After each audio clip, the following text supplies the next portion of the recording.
this speech. So I actually gave some thought into it. But this is for you, Amos. I hope I speak for everyone when I say thank you for allowing all of us to join you, Maria, kids, mother, sister, in this ride this past week. And what a ride it has been.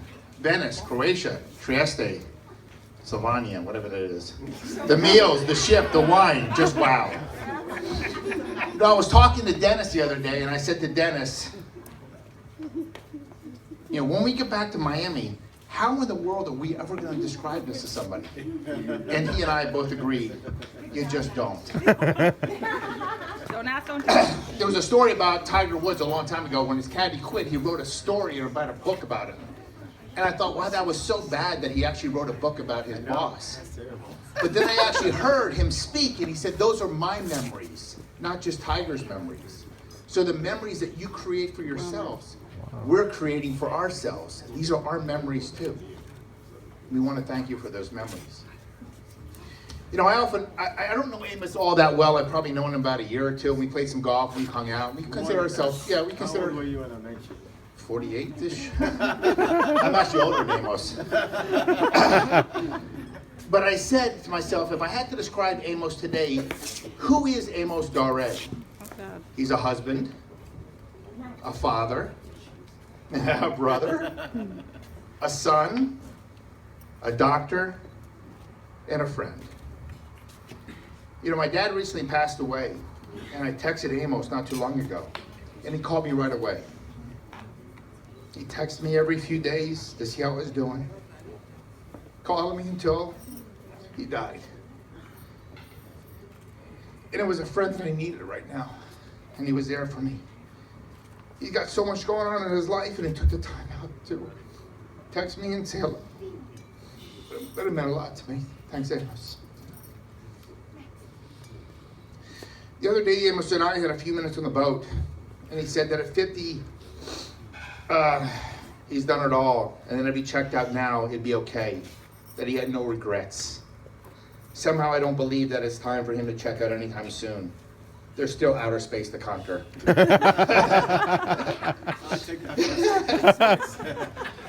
When Amos does retire and the years do catch up with him, I imagine him sitting on an old rocking chair, probably an old gold rocking chair, as the grandkids gather around him and say, Grandpapa Amos, can you tell us a story about the olden days?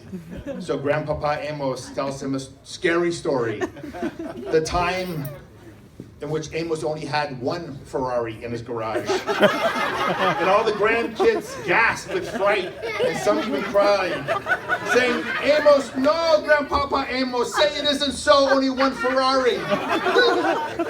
Robert.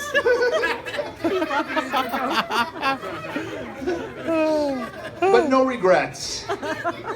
You know, what is no regrets? I have nothing but regrets in my life. I'm sure all of us do. So for you to sit there and say that you have no regrets is amazing at 50. I imagine on the day that Amos finally does decide to leave us and had enough of this place, and he heads up to heaven, he will meet St. Peter at the pearly gates, and St. Peter will ask him one thing. Amos, any regrets? Amos, of course, will say, nope. Start walking right through. You know, coming in with his Domenica Vecca jacket, tilted hat, blue suede shoes, and he sees God, and he says, what's up, brother? God calls him over to sit with him. But on the way, Amos says to God, what's up with this place? I thought it'd be bigger.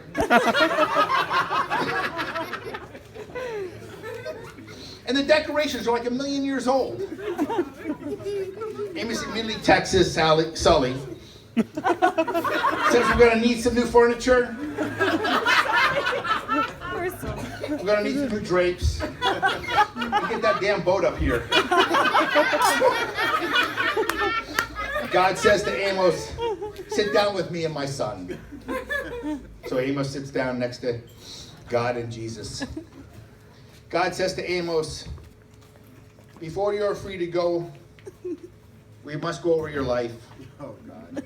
Born in Africa, left home at 12, came to the States, went to Yale, married, 2 kids, traveled the world in style. And as they watched Amos' life, God turns to Jesus and says, if you could do it all over again, would you come back as the son of God or Amos? Jesus looks perplexed. I will come back as Amos. More fun, and it ends better.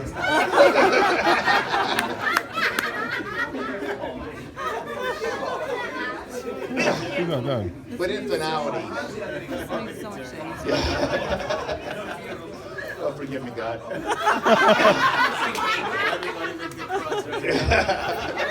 I'm Jewish. Up yours. I'm Jewish. He's Up yours. Yeah, I know. So when you come and you think about Amos and his life and what it's about, and you try to sum it up, I once heard a kind of a line, and it said, "He who dies with the most toys wins." Amos does have a lot of toys, but not a country. Not yet. But I Not can yet. see it now. Not yet. The country Amos. Right? You got him now. You got him. He's But that challenged. wouldn't truly describe as to who Amos is to all of us. Yeah. So I thought a little deeper. And I said, he who dies with the most friends wins. Yeah. Very fitting. But looking around here, Amos, you are winning. But that is still not who Amos is. But I finally got it. Amos is love. That's how you describe Amos. Love of life. Love of family. Love of friends. But most of all, the love we have for you, Amos. So, he who dies with the most love wins. Amos, tonight, you won. Happy birthday, brother.